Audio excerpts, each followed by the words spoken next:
Hello and welcome to the Websites and Global Marketing News Bulletin. I'm Dana Damakis and here are today's top stories.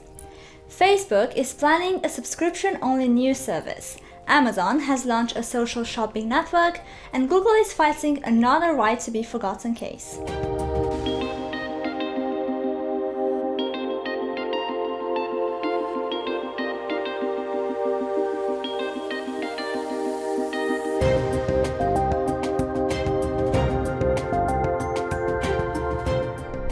Facebook looks set to launch a new subscription-only news service. The plans for the new product were announced at a New York conference by Facebook head of new partnerships Campbell Brown. The feature will allow publishers to create a paywall on Facebook's instant articles that will then send a user to the publisher's subscription page. Brown said that the plans had been in place for a while.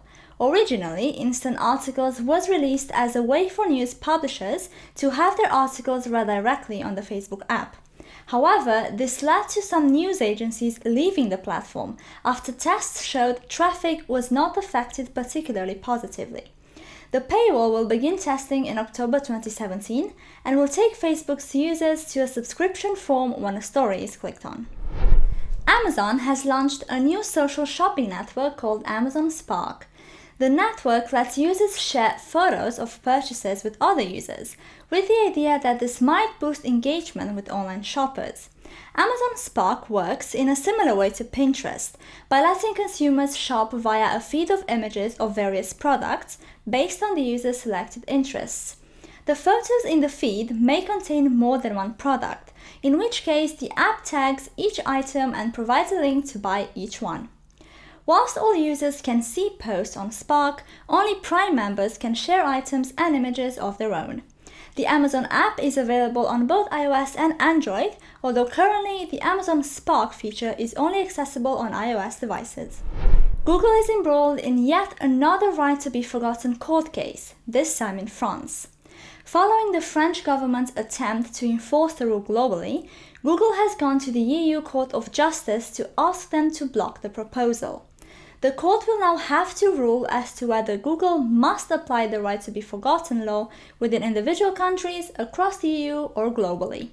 Currently, EU citizens can ask for search results about them that are outdated or irrelevant to be removed, with these links being deleted from the search results across the EU.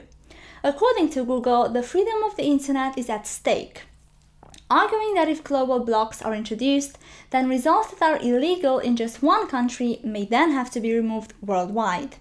Google's privacy lawyer, Peter Fleischer, said that the company will be defending the idea that each country should be able to balance freedom of expression and privacy in the way that it chooses.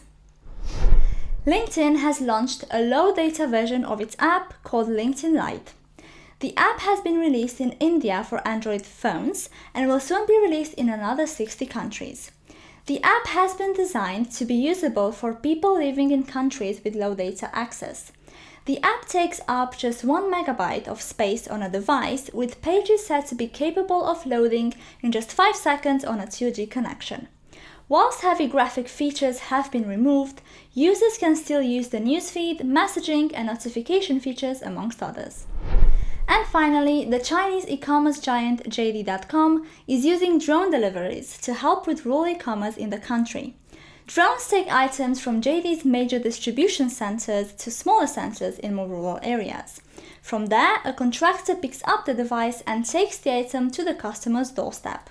In a report from the OECD, it was found that rural areas of China have become more affluent in recent years and that the percentage of orders from smartphones now exceed 90%.